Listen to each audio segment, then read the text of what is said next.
start with my ankles, and I'll get against a wall and I just pull myself in, and I can feel it from my ankle all the way up my calf. And I just lean into the wall. The way that can be done, some people do like the runner stance like this. That works. Pick my leg up and I hold my ankle, and I'm going to be feeling the stretch all up in the front of my leg here as I pull it back, and I'm using my arm to pull. And I know not all of you can do this, and I'm not as good as some other people, but then I grab onto something and I lean forward, still holding my leg in the same position. Now I'm feeling the stretch in two places. The first place I told you, second place is back here. My ankle, pull my leg back, feeling the stretch right in here, and then I lean forward, hanging onto something, and now I'm feeling it in the back of my other leg that's holding me up. I always like that stretch, it makes me feel good. I feel like a ballerina. Ballerina. Okay. You just lean back, and this is going to stretch all up in here. And you kind of sit on your knees with your ankles underneath in a comfortable position, and then you just lower yourself back under your elbows. If you can't go back any further, I don't blame you. Just hold that there. If you can go all the way back, go ahead and do that. The deeper you breathe, the more effective this stretch is. Because your breathing is actually doing all the stretch. So you want to be in a calm area where there's not a lot of chaos. I'm sure everybody did this in PE in high school. Basic arm stretches across, over the head.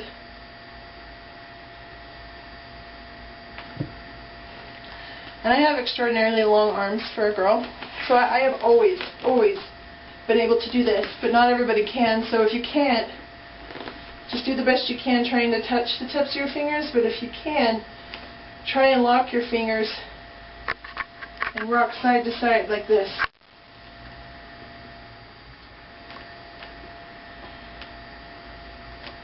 Put your arms straight forward.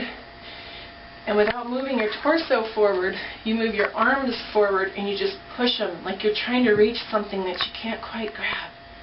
And then bring your elbows back. Bring your arms out, palms up, and form it like a steeple above your head. And push your shoulders up. And kind of back. I'm going to put my feet behind me like this, a squat stance. Little kids can do this. If you can't do this, work on it. Then I put my hands on the floor and I push my butt up in the air and I slowly roll myself back up. And I consider that. If you guys have any ideas for stretches, go ahead and send me a video response or comments. Video responses are a little more effective because then we can see what you're doing as opposed to trying to imagine what you're describing. So show me some of the stretches you guys do. But I use these stretches. I try to do them in the morning because you've been sleeping all night.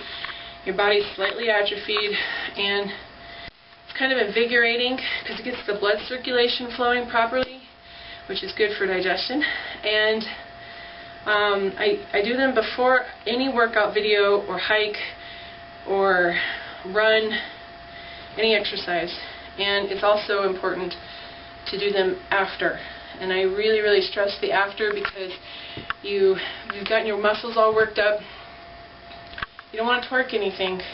And it's so easy to do after a workout. I don't know if you've gone to the gym and you see somebody put in a really good workout and then you don't see them for a while because they pulled something after they left. But you want to remind your muscles that you still love them. So definitely do stretches after a workout. Very important. I also try to stretch before I go to bed. It's also helped me with my insomnia. and depression that I've dealt with before many times in the past. So if any of you experience any of these, stretching before bed really helps. You know, you don't have to get into yoga if that's not your thing, but you know, if it is, I really recommend it. I've done it before, and it's helped me with a lot of things. So that's what I wanted to show you. Thanks for watching.